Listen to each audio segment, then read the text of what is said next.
For an online coach who's looking to scale your business, today we're going to have a blast of stories. We've got Mr. Dave Kennedy from Ireland, who specialises in helping farmers get in great shape.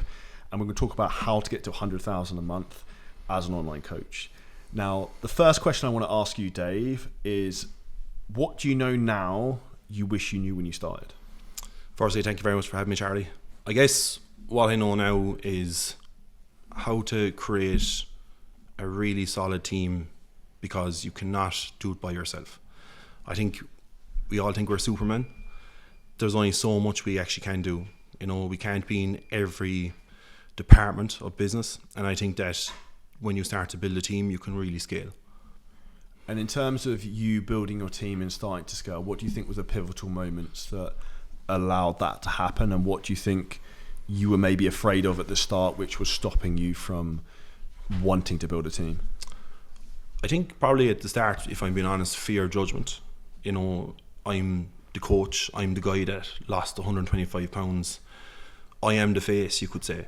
And even offloading the coaching to my brother was a big undertaking.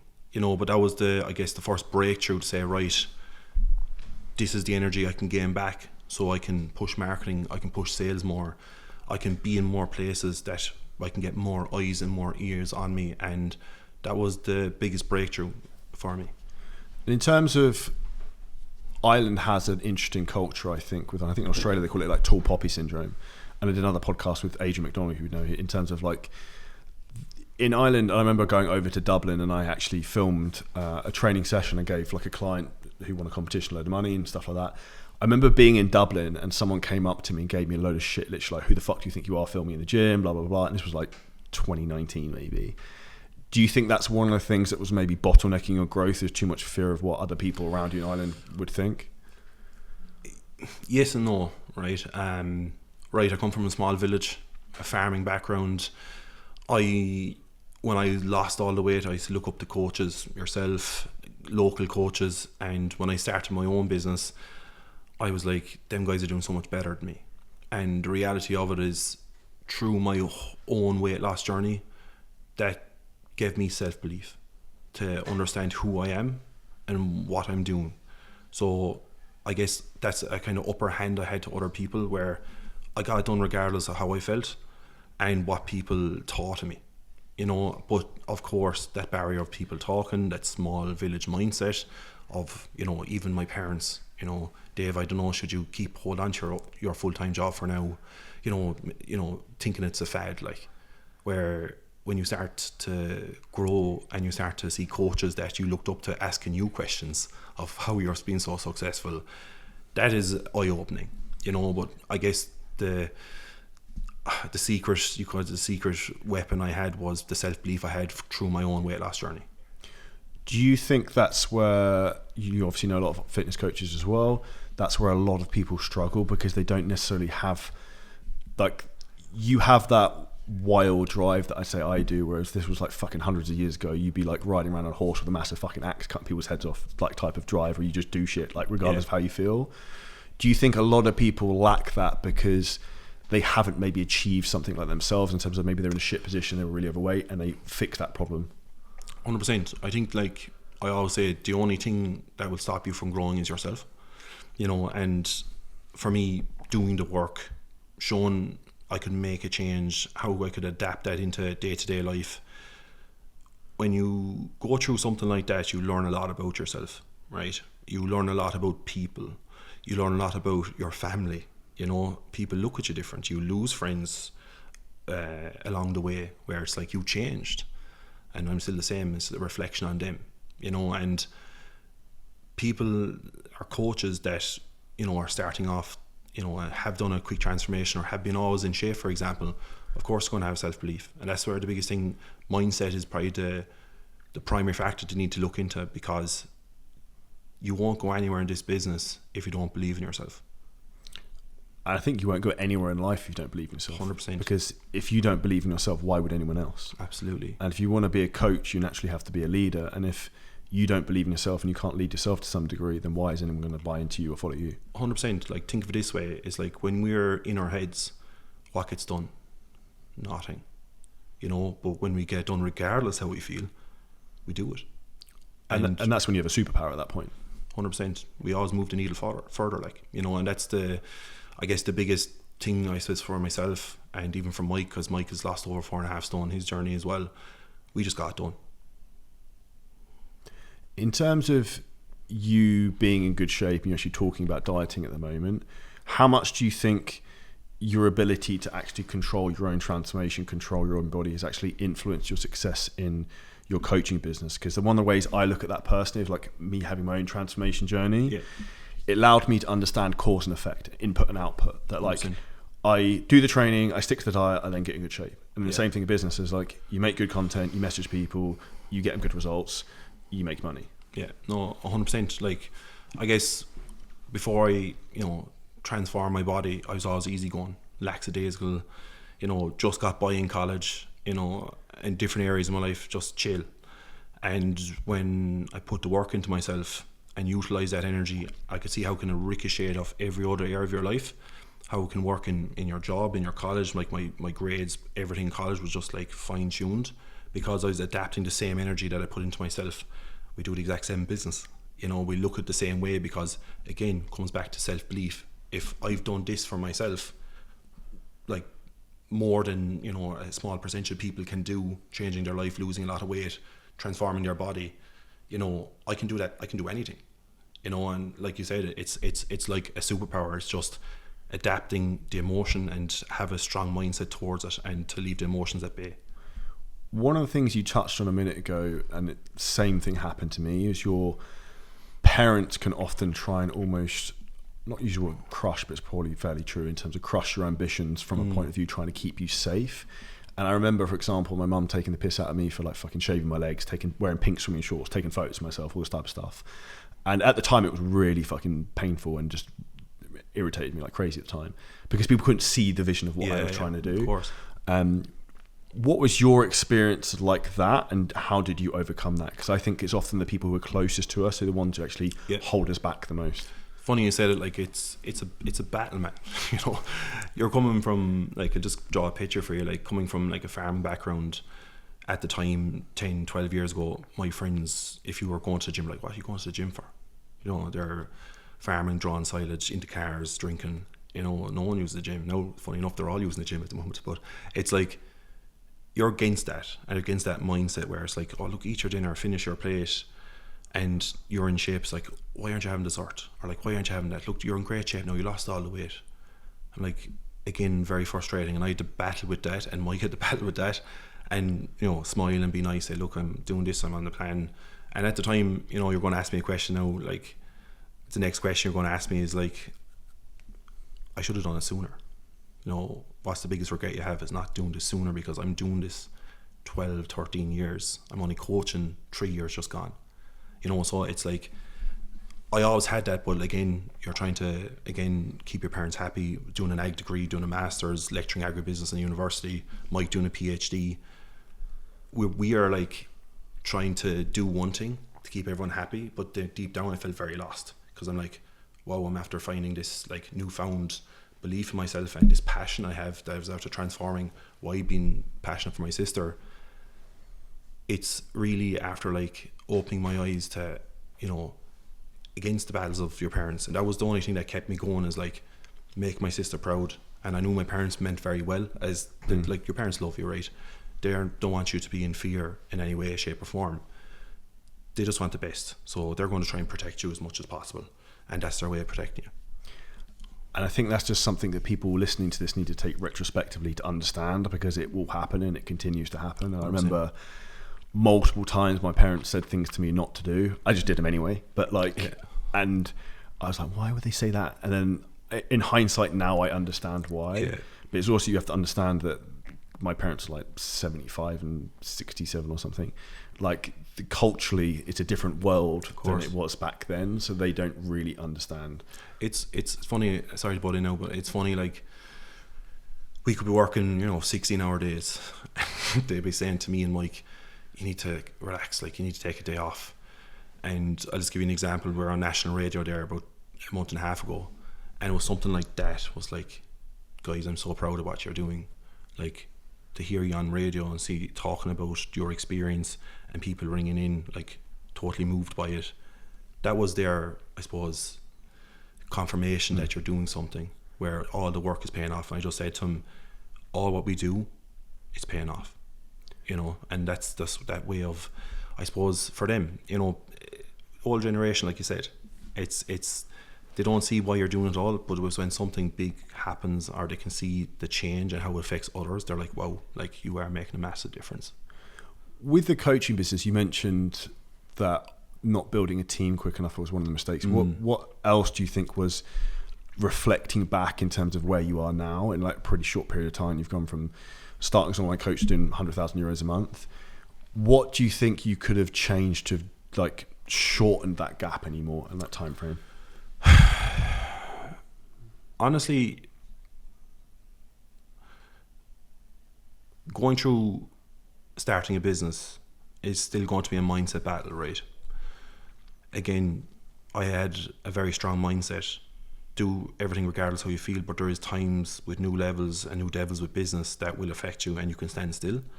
And I'd be telling you in life, I said that didn't happen to me, and it happens to all of us, you know. And it was actually looking back now, learning how to actually process that quicker and understand how to get yourself back up so you can get moving again, because again, nothing happens down here.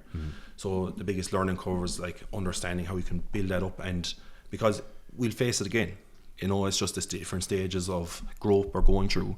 It's that how you can get yourself back up there and get yourself moving forward. And I think that's probably with the last, you know, year and a half, I've learned so much, is how to be so resilient in business. I was so resilient in my body. I was good at how to keep my body in shape, how to say no to temptations, stresses, breakups, all that stuff.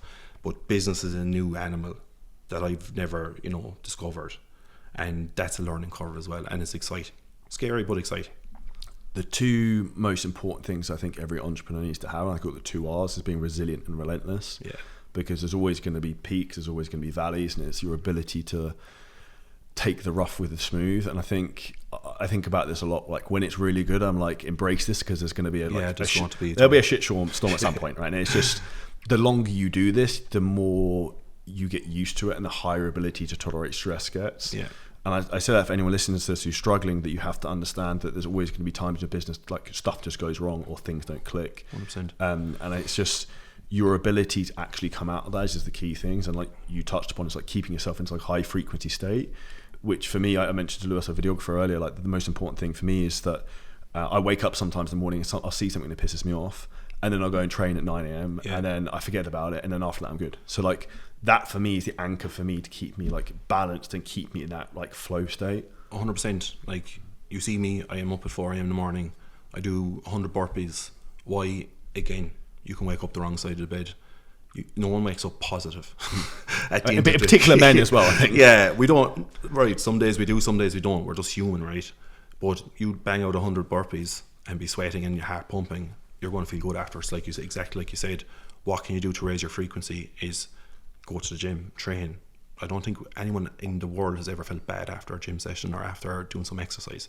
So straight away it raises your frequency, so I can be my best self for clients, for my team, and even for the socials, you know. Because now, of course, we can get out of bed late and we can't eat right, and we can portray ourselves as someone on our stories or on social media.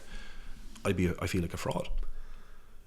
Do you think that's why a lot of coaches struggle? Because they are essentially a fraud trying to portray a life of like, and I'll give an example. And I know you said going to a festival where you don't really drink, but like I see people, for example, come here to Marbella in the summer, they'll go and get fucked up all the time, do loads of drugs, and they're like an online coach. I'm like, it's very non-congruent with who you are. And that's also, I think, why they struggle a lot internally, because they're trying to portray themselves as this person, where in the reality they're this over here. 100%, you just said it exactly there internally. People need to do work on themselves before they can actually understand what they want. I think online coaching is such like shiny object syndrome, where you can live anywhere and you can make good money, for example, but like you have to actually know what you want in life and what your passion, what your purpose is, because most people are trying to. That's why coaches all look the same. They all look the same, you know. I'm sorry to say that, but like they do, you know. And the reality of it is like they're all like being sheep. You know, you have to be yourself. You have to have your own purpose, and having that purpose is going to align you. So instead of being like everyone else, you'll have so much more satisfaction if you're working from a place internally than just following the crowd.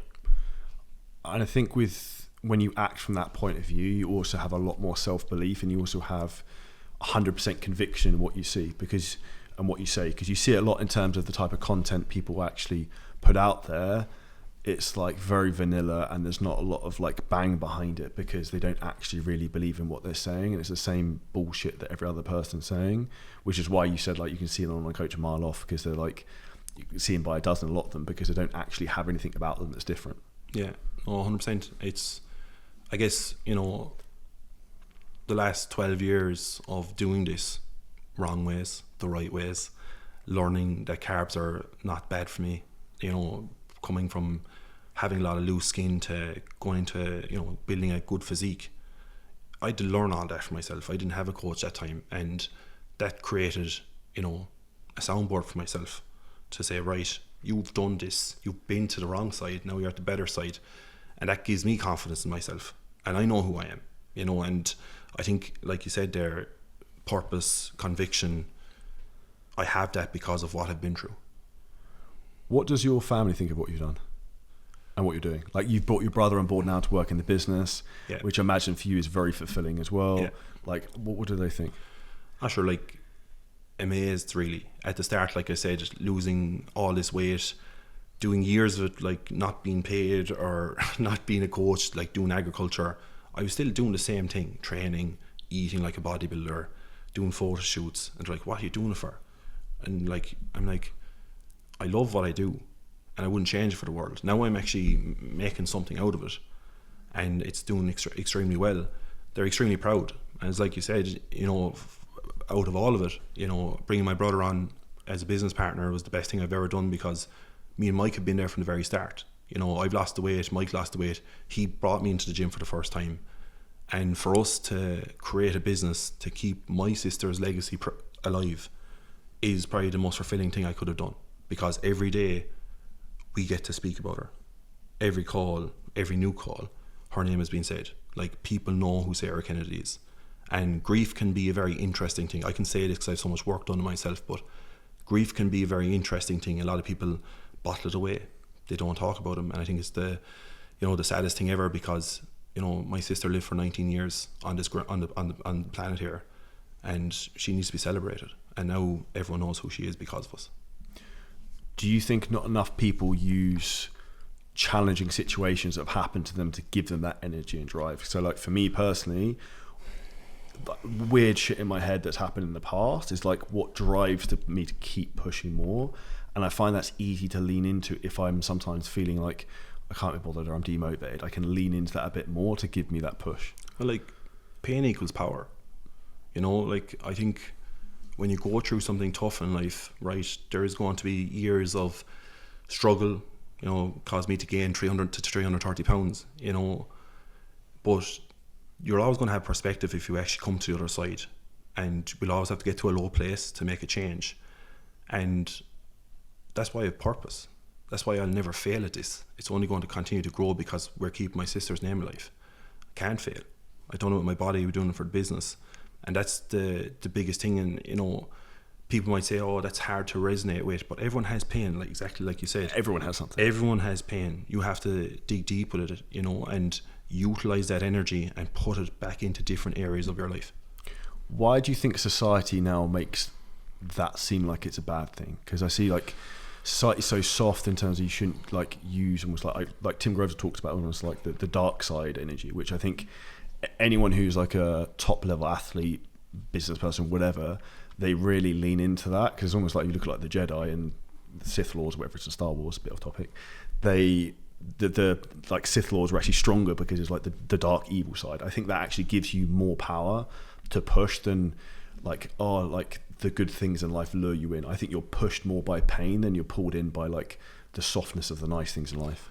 Well, like, you know yourself, when you go through a tough time or a difficult time, when you can come to the other side of it, if it's, you know, changing your body, growing a business, you know, creating a better relationship with people, the goal is always more precious.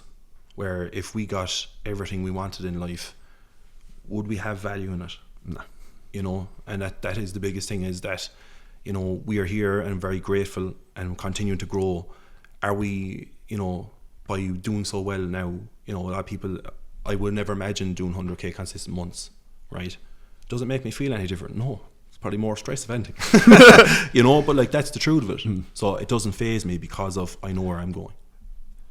And something you touched upon there is very, very interesting. And how has your perception of business changed from having a business making 10k a month to 100k a month?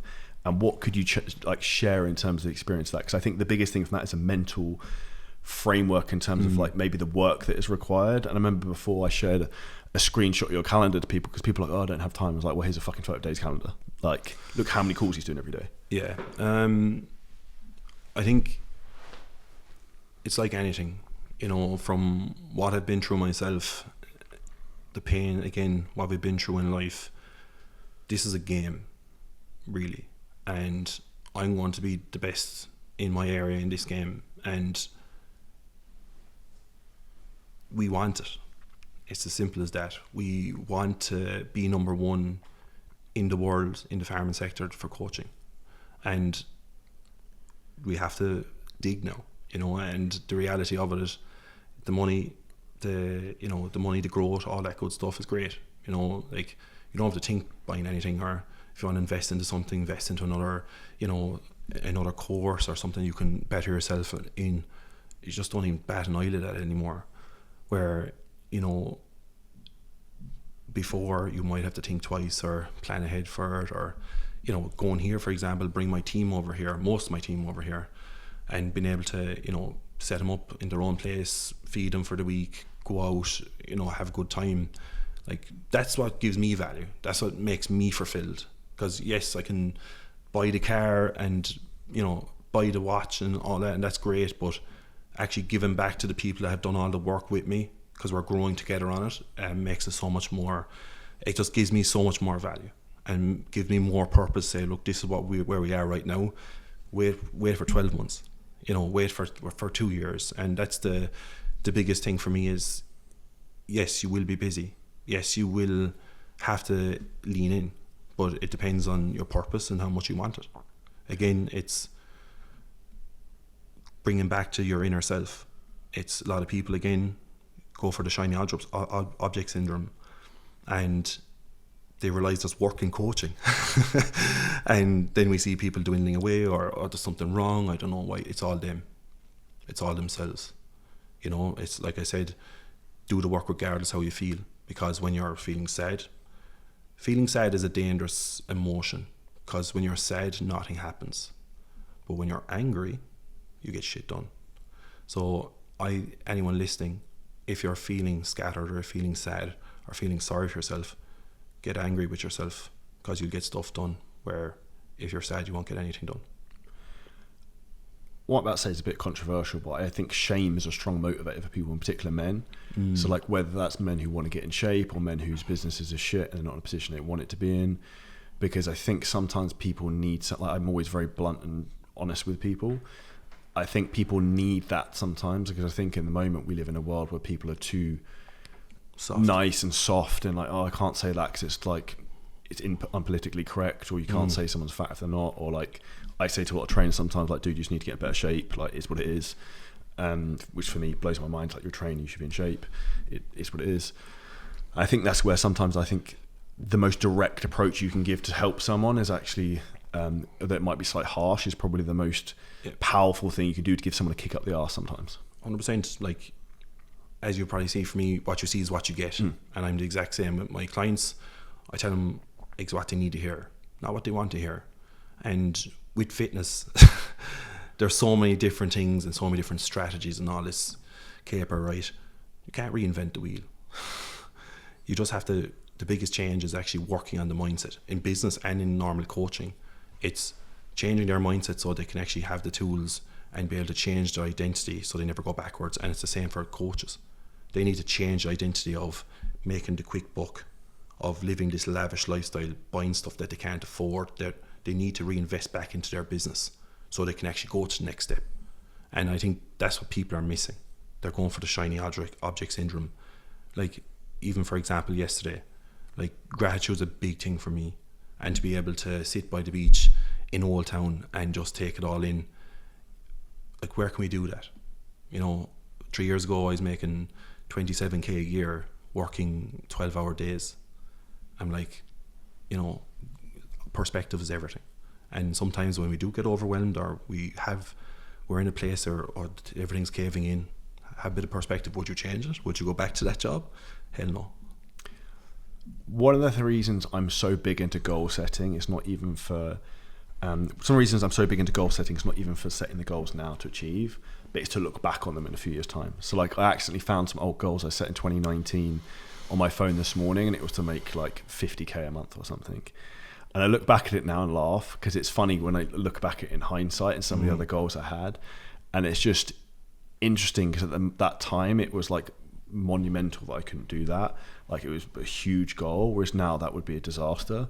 But the reality is it shows in terms of how you can progress over a period of time, but also how you can grow as an individual in terms of what you're capable of. So one of the best things I always say for everyone is like, I'm massively into visualization and goal setting. Like you can't hit a target you don't set or you don't like lay out. Do you have a process in terms of like the vision of what you want to achieve? 100%. Just on that, the last day of the year, every year we have an envelope and we write down 10 goals we want to achieve, and we close the envelope and we open it the following year. And we've done that the last 3 years, and it's like you said, being able to look back at them every time and see the growth you've done and be able to tick, right, we got most of them, missed one, this is where I need to work, and it just keeps that drive there. In terms of goals, like I said, purpose is everything, and for me it's to be able to help as many like-minded people in the agricultural sector worldwide. That's as simple as that, because my own journey of weight loss needs to be heard by like-minded people like farmers, because the farming dynamic is not your 9 to 5. There's stress involved. They're entrepreneurs as well. They're a one-man show, most of them, and it's being able to meet them where they're at. I think that's the most important thing for us, is to be able to work with the person, not work against the person, and to create that reality for them is exactly what we want, and that's the main purpose. How did you find your tribe of customers? I think for myself it's funny enough you say, like, I just started doing content of what we normally do at home and being able to resonate with people, and for us getting the response we did, we're like, okay, like people are resonating, people are like myself, and even the clients we're getting, they're like myself and Mike. Like our calls are just like an AGM. It's ridiculous. And I guess for ourselves, once you can see that, and once you have a niche that you can work in, like, you need to go all in it. And the biggest mistake that I've made in business is not doing that quick enough, because we had this idea a year and a half ago, and we moved to Dubai, and we're like, okay, how can we do this in Dubai? It's not most ideal, and we put it on hold till the start of a couple of months or half a year ago, and it's after changing everything. So what you just said leans into what I tell absolutely everyone with like niching and avatars, and I'm very much anti-niche. The way I would basically teach people is help the younger version of yourself. So like you're a farmer, you come from a farming background, you lost a shitload of weight. Yeah. That's exactly what you can do, because you're congruent, you were that person. Yeah. So you understand it. And it was the same thing for me in terms of like, I worked in a corporate career and was out of shape. I got in really good shape whilst I was in a corporate career as an estate agent. So I could help that person because I did the exact thing that they want to do, which is why the best advice I always give everyone is like, just try and focus on solving the problems the younger version of you had. Yeah. And if you haven't solved any problems, then you probably should try and find something to solve. 100%. Like, the only person I'm ever talking to on my socials is 22 Stone Dave. That's it. And anyone that comes on our page, there's something there that I've said that they can relate to their own life, and I know I can help them. I'm known for saying we don't take on bodybuilders, or we don't take on fitness models, female fitness models. Why? Because they're not our people.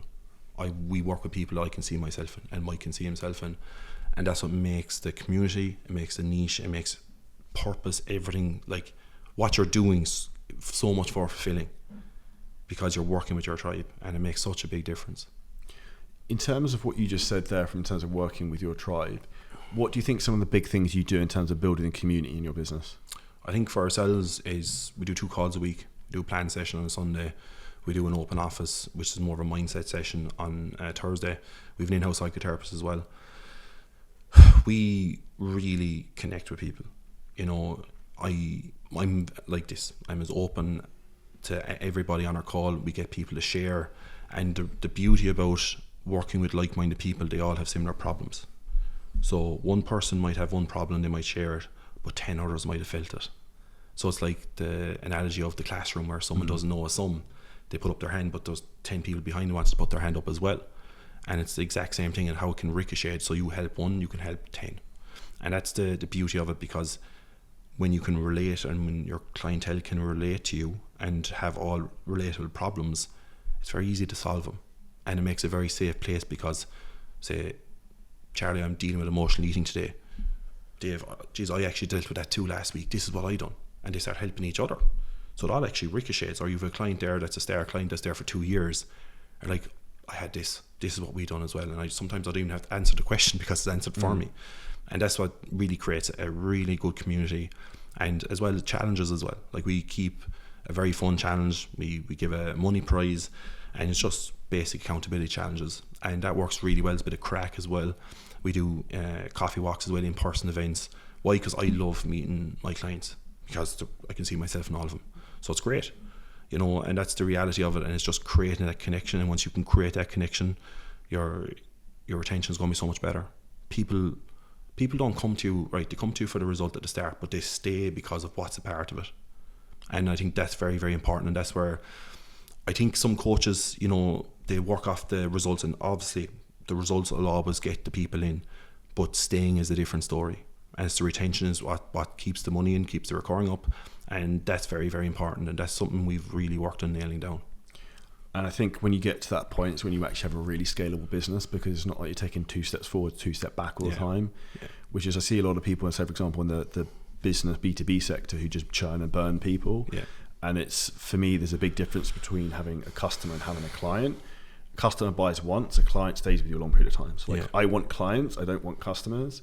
And that's similar to you in terms of, like, you want to have the community and the network and the support, so people actually want to stay around and they enjoy being part of the process. Whereas I think a lot of coaches struggle because they just give some wanky diet and like workout split, and they're like, well, this is it, like I could have got this on Google, rather than people actually want the personal accountability, or like the ability to talk to Dave on a group Zoom call or something.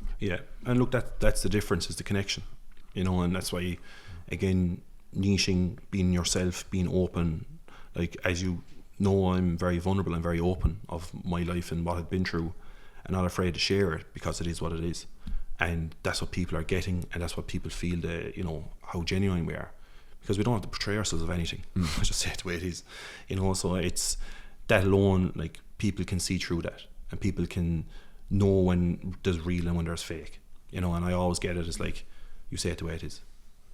And I think that's why I get on so well with you, because I'm the same way. It's like the 2 things I always want to do is just speak the truth and tell the facts. It's just like, it is what it is. Like, people can either like you or don't like you, and it is what it is. 100%. Why do you think some coaches think sales is a dirty word in terms of fitness and online coaching? Because from my perspective, a lot of people need to be sold to change their life, because they don't have the ability to sometimes really make the decision in their own hand of, like, fuck, I'm like 15 kilos overweight, I need to like deal with this problem. They need to have a conversation with someone like you, Dave, to be like, give them the blunt kick up the arse with some sales skills to make them take action. 100%. Again, it's down to them. It's down to self-belief again, because if they don't believe in what they've been through or what they've done, how can they be confident on a call? So exactly like you said, people come on to calls with me because they've seen what I've done, and I'll tell them exactly what they need to hear. And it's like mirror selling, you know. You tell them what they need to hear. Sometimes it might be what they want to hear, and that's honest. I always say to anyone who comes on a call me, is like, this will be the best call you'll ever have, because it'll be the most honest call, so they can make a decision that they can either come down this road with us or they can't, but they'll be told the truth and given a realistic outlook of what that's going to look like and how we can do that for them.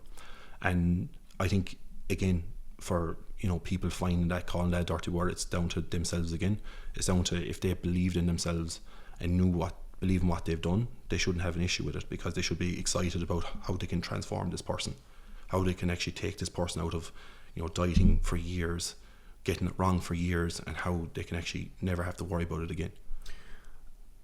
And I ultimately think that's people's own insecurities of why they feel like that. Because I'll give an example. I've spent an egregious amount of money on myself and self-development and like learning skills, and I'll continue to recklessly throw money at that, and I always have done since the very beginning, even when I couldn't afford it. And the reality with that, there is no better investment there is in yourself. But the reason why a lot of coaches struggle with that is because they're not willing to do what they're asking other people to do. So for example, some coaches aren't willing to try and sell higher prices. They want to sell £150 a month coaching programs because they're not willing to spend in themselves to actually learn skills as well, which is, I think, everything is a reflection of yourself in terms of like the way you view the world, which is why I think people struggle in terms of from a sales perspective, because they can't ask for £3,000 from someone or €3,000 because they've never spent that themselves. Yeah. So for them, that's a huge like insecurity, limited belief. Like no one will pay that because I wouldn't do it. Exactly. So it defeats the purpose straight off the bat. It's like you said, we're spending probably over 100,000 on myself now at this stage, and like every different thing we learn, we take something away from it.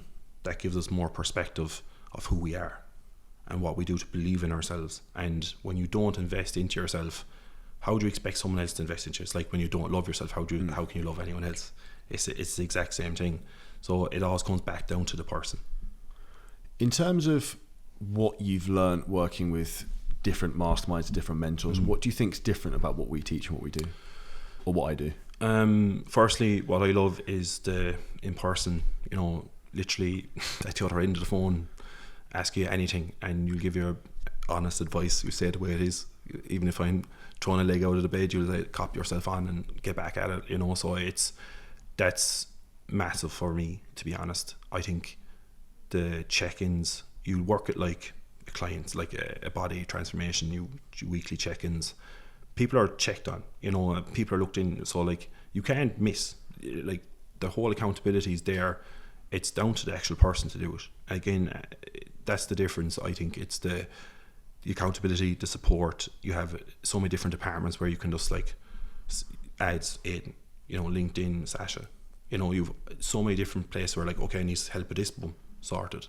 And there's just so many different departments that you can be helped with, and like that's rare, where you're not cutting yourself tight, or you're being open to everyone, so you can help so many people in different areas. So you could have one guy is incredible at Snapchat, you could have one guy is incredible at LinkedIn, there's one guy incredible like at Instagram, but you have everything there for so it can actually suit everybody.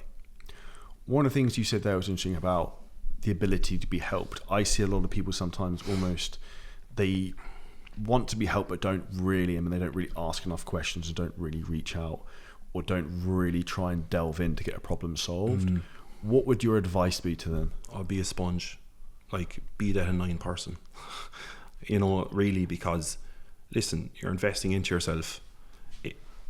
You learn more about yourself, mentally, as well as your business, if you listen to people that have already done it.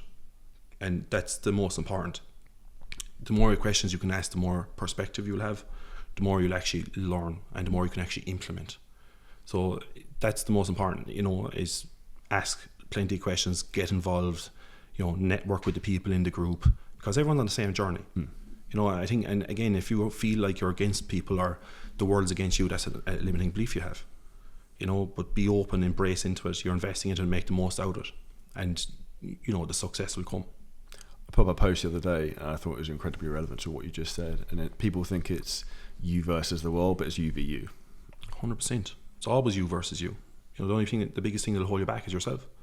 And I think everyone can resonate with that, because any area of life, when you put work and you back yourself in, at least you'll have perspective in doing it. But when you don't do it and stay still, you'll never know. And I think a lot of people struggle, and same as with weight loss journeys, they suffer in silence. Yeah. Like things fall apart, and in their fitness journeys, personal lives, businesses, whatever, and they don't want to put their hand up and ask for help. And one of my favorite sayings is that a genius doesn't have great answers, he asks great questions. so I always ask a lot of questions. And to give an example, I was coached last year by Craig Ballantyne for a while, and he even said at his mastermind, I think like 2-3 months ago, I'm the client who asked him the most questions he's ever had. And I was actually holding back because I felt bad because I was asking questions. But he said it was amazing because I also gave him so many great ideas in terms of content and like problems that could be solved. It's you asking the questions is after helping so many others in that group, you know, and that's what's important. Is like I said with our clients, is asking them questions as people are learning from that as well, you know, and even for yourself, because it's the more you can learn from these people that are on a higher level than you, the more you can actually implement it and grow with it. What would you say to coaches who now look up to you, say doing 100,000 euros a month, who might feel overwhelmed at like where Dave's at compared to them at maybe 5 to 10k a month or wherever they might be? Here, I'm no different to anyone else. You know, if anything, make sure you have your purpose, make sure you have your goal of where you're going, and create a team from a realistic manner. Like, because we're doing it now. we always ran a lean business and we're paying for it now, working long hours, etc. But we wouldn't change it for the world, as we talked about. You know, in 6 months' time or a year's time, we laugh at this. You know, so it's anyone that's overwhelmed by this. Trust me, when I saw people doing this, I remember I was at a mastermind 2 years ago, no, probably a year and a half ago, and there was a lady doing like 120k a month. So I was like, how, like, and I was doing like 20 or 30 at the time. I was like, you know, what is she doing? And the reality of it is, it doesn't change. It just, you need more team, you need to manage stress so much more and create that resilience. And I think just get better at a lot of the basic stuff. Or like just do the important things. So book calls, be good at closing calls. So if you're not good at closing calls, put all your energy in closing calls, because that's the number one entry that you're going to make money. You know, so booking calls, closing calls, it's like you say, it's as simple as that. The more you can do that, the better your business will get. The more you can actually employ people, employ a team, and the more your business can expand. And eventually, the more time you'll get back. Yeah, and that's the goal, is like to remove the golden handcuffs that the business works for you, you don't work for it. Yeah. Which is actually one of the conversations we had before this podcast, is like Dave's hammering it in terms of doing so many calls, but at some point it's like, do you want your life to be like that for the next 4 or 5 years? 100%. Like, you'd rather have more freedom and pay someone else to deal with that than you necessarily have to do it all. I think I'll age about 10 years if I do that. Yeah, 100%. And like I've been there and been through that process, and that's where it's challenging, but that's where it's also, from my side, from experience, I can see where you're at and also how to like navigate that. Again, like, I love it though. I love the grind, because it brings me back to the days that I was, you know, dieting, back to the days that I was being like so committed. I love it. And frankly, would I like to change it? Like, I don't know now. Why? Is because I wanted to keep it going, and I don't know any different. So it's again adapting to that new environment of having less time, knowing what to do to, you know, market more, to get more eyes and ears, to create more impact, and that'll be the next step. And it's one of those things, you don't know what you don't know, but because you're going into uncharted territories of this is going to be different, and that's where it's, I was saying to some things beforehand, like, it's easier than just positioning yourself out of things and just knowing what's the next phase in the business, which for you is like, how can I get massive amounts of traffic from different sources? Yeah, and look, this is why it's so important to have a mentor as well, to be with someone that has done it, that has been through the mistakes, so you don't make as many mistakes. And, you know, that's priceless, because investing into someone that has been through it already is what's going to, you know, catapult you years more like ahead of your success. One of the things I'd say you're phenomenally good at is making content. What would be some value you could give to the listeners and watchers in terms of what you've learned, your experience, in terms of, obviously yours is farming specific, but content that really works for you? I think, see, for me, I'm very open and very vulnerable, and if you're not open or vulnerable about the ups and downs you had in your life, you need to be. The more honest you can be with people, the more you'll actually feel fulfilled of who you are. Because, for me, everyone knows who I am, because there's not much more to know about me, really, because I'm so open. And the reality of it is, the more the topics that you see that do well, for example, is you need to actually do more of that. So branch into that more. So subtopic, relationships is a big one. You know, weight loss is a big one. self-belief is a big one. Like alcohol is always a big one for people. Drugs, for example, is like utilize the stuff that you've been through, or some of the ups and downs you've been through, the pain you've been through in life, to show how you actually came to the other side of it. And that's all I've been doing, is talking to the 22 stone Dave, showing exactly what I've been through, the good and the bad, and say, look, I've been there, this is what I've done, you can come on the bus too. And this is one of the things I'm going to teach at the mastermind event tomorrow. Actually, it's like attractive character framework and like storytelling your brand of who you are, because I think this is where people are letting themselves down, that they're too afraid to open up about, this is the shit things I've had, this is how I've overcome it. But ultimately that's what's going to get people to buy into you. That's also what's going to make your content interesting, because it's different. 100%. Like this whole, like content's like therapy. You know, and when you're open and you know you've a lot of work done on yourself, it gets easier. You know, when you talk about the stuff that you're like, oh God, should I be saying this stuff? But the reality of it, you grow so much because of it, and it becomes more of your identity of, you know, of who you are, because it is who you are. So like, why not talk about it? Why not talk about the bad if you've been through the other side of it? Like, truthfully, because it shows how resilient you can be, and it gives the person or your niche so much more trust to say, Jesus, like, he's been through an extremely tough time, or been through whatever experience he's been through, and he's, look where he is at. Like, if anyone can help, I'm going through that right now, if anyone can help me, it's him. He is the saviour.